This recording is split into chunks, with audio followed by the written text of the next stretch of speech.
is Mike Davies. He's going to be speaking to you on experimental techniques and to give you an overview of our hardware. I'll just unmute you, Mike. Thank you, Alison. Well, good afternoon and good morning to those of you joining us from the West Coast of the United States. As Alison has just mentioned, I'm going to be starting today just by giving an outline of the high temperature nanomechanical test methodology and the hardware that we use with the Nano Test. So just a quick outline of the presentation. I'm going to start off by describing the Nano Test hardware and how it's different from some of the commercially available hardware that you might find. Second, I'm going to talk about the main nanomechanical testing techniques, and then I'm going to finish off by talking about the things that you need to consider when you're designing this type of high temperature nanomechanical test. So first of all, for those of you who are less familiar with our Nano Test, this is what the equipment actually looks like. So what's unique about the Nano Test is the horizontal loading configuration, and it's all based around this pendulum design shown in the schematic on the right hand side of the slide. So the force is applied by electromagnetic force actuation, and what this does is it moves the indenter, which is here at the center of the pendulum, starting from the sample surface and moving in, and any change in depth is detected by the capacitor plates here, with all the measurement electronics behind the pendulum on the left hand side of the schematic. This has several advantages, this type of orientation. The most obvious room temperature testing advantage is that it allows us to use a lot of different sizes of samples, so we aren't restricted in the size of sample that we can use for testing. It also has several key advantages when it comes to high temperature testing, but I'm going to talk about those a little bit later on in the presentation. So now just to introduce the test techniques that are going to be talked about in the other two presentations today. In the next talk, Adrian's going to talk about conventional nanoindentation testing and nanoindentation creep testing. So these are quasi-static measurements with the indenter starting at the surface and moving into the sample, using the change in depth to look at the hardness, elastic modulus, and also the creep behavior of the samples. Following on from that, Ben's going to talk about more nano-tribological type test techniques. So these are our nanoscratch test, nanoimpact, and also nano-wear testing. So again, for those of you who are less familiar with other types of testing beyond nanoindentation, I've just got a brief description here on this next slide of the contact conditions for each of those different tests. So as a lot of you will be familiar with indentation, you start with your probe at the surface, you apply a load, and you measure the change in depth, and you use that in order to find the hardness, elastic modulus of your sample. For scratch testing, instead of the Berkovich indenters we use for indentation, we tend to use spherical probes. And here the probe starts in contact with the surface, and we apply the sample moves with the increasing load on the sample surface. So we're looking for critical load to drive failures in coated systems. For reciprocating tests, so this is what we would term our wear test, we actually move over the same wear track several times, typically at a constant load, and usually what we do is we do repetitive passes at subcritical loads. What this allows us to do is to look at the effect of repetitive damage to the contact region. Finally, we have our proprietary techniques, both impact techniques. First of all, we have sample oscillation impact. So for this type of test, we use a sharp cube corner indenter, and we oscillate the sample using a piezo. What this allows us to do is to do a high cycle fatigue type test, where we're getting a lot of cycles of repetitive damage to that surface. The second type of impact test is our pendulum impulse, or pendulum-based impact. In this type of test, we start off with the cube corner on the surface of the sample. We then use an electromagnet at the bottom of the pendulum to pull back the indenter. We then turn off the electromagnet, allowing the pendulum to accelerate back into the surface at a known accelerating force over a known accelerating distance. And what this allows us to do is perform experiments at very high strain rates, up to around 10 to the 3 per second compared to conventional indentation experiments, which are around 10 to the minus 2 per second. So now that's the techniques introduced, so now I'll move on to the high temperature part of my talk, or the introduction, by first of all stating that high temperature means different things to different people. So for those of you working with polymers, there's no particular need for you to extend your high temperature testing beyond around 150 degrees. However, depending on the final application for the materials being tested, particularly thermal barrier coatings, you can require much higher test temperatures in order to get relevant experimental data for your materials. So in any kind of high temperature mechanical test based on depth sensing indentation hardware, what is important? Well, first of all, and most obviously, instrument stability. So these types of experiments are very sensitive to thermal fluctuations. So what's important, the first thing that's important is that the heating stage, so the hardware used to generate the heat for the sample, should not affect the measurement electronics. Secondly, isothermal contact. Similar to instrument stability, if there's any temperature difference between the indenter and sample during the experiment, this can lead to heat transfer, which again will lead to a thermally unstable system, leading to unrepeatable and unreliable measurements. More on the experimental design side, we also have choice of indenter. For the majority of room temperature experiments, diamond is used in all cases. But for higher temperature experiments, some thought is required when it comes to selecting indenter material.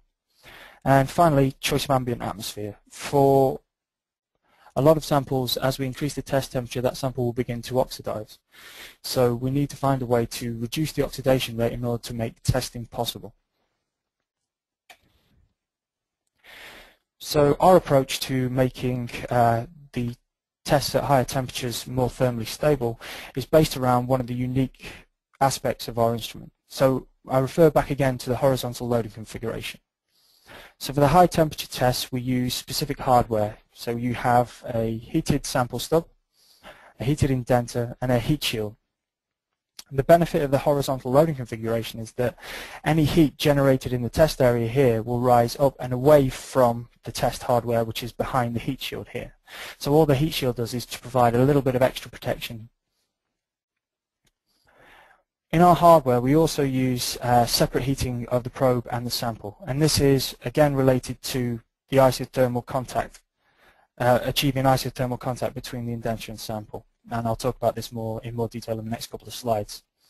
And all of this is combined with a patented control method in order to make sure you have the optimum stability for this kind of high temperature experiments. And that control method is all worked into the Nano Test hardware in order to make these experiments as easy as possible.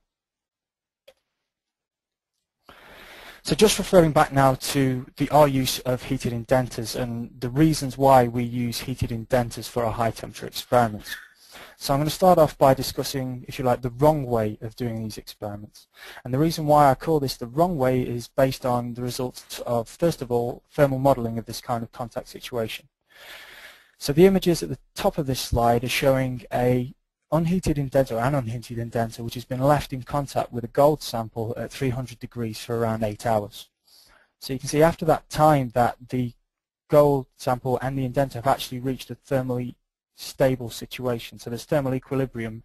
However, that equilibrium is purely around the contact area between the indenter and the gold sample. So what you actually get is an area which forms around the contact region at a lower temperature than the body of the sample. So what this means is that you essentially set up a temperature gradient going through the sample from that point. You also have no particular idea in experimental conditions of what your actual test temperature would be. The result of this is that the second you start to move into the sample, you get the indenter moving into a warmer region. Therefore you get heat transfer from the sample to the indenter, which leads to thermal instability in the measurement. What's shown on the right-hand side of this slide is what you actually get experimentally if you perform this exact experiment. So this is an unheated indenter that's been left in contact with a gold sample at 300 degrees for 8 hours, and then we tried to run some indentation experiments. So what you see here is at 1 millinewton, so for reasonably shallow indentations, you get a relatively normal looking loading curve. You then get creep during the dwell data, but on unloading it's obvious that you're getting some influence from thermal instability on the measurement, because even though we're removing the load, the depth continues to increase.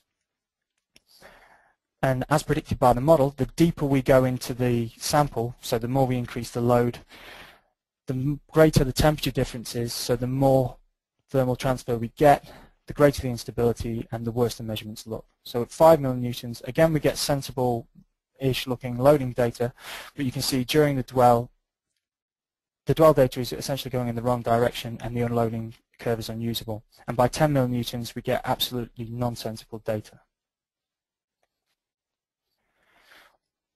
Now we move on to the right way of doing this kind of experiment. So by using heated indenters, it means that we can very accurately match the temperature of the sample surface and the indenter. So it means that we can test materials at very high temperatures to very high indentation depths. And this is combined with the patented control procedure in order to ensure that we have very thermally stable measurements.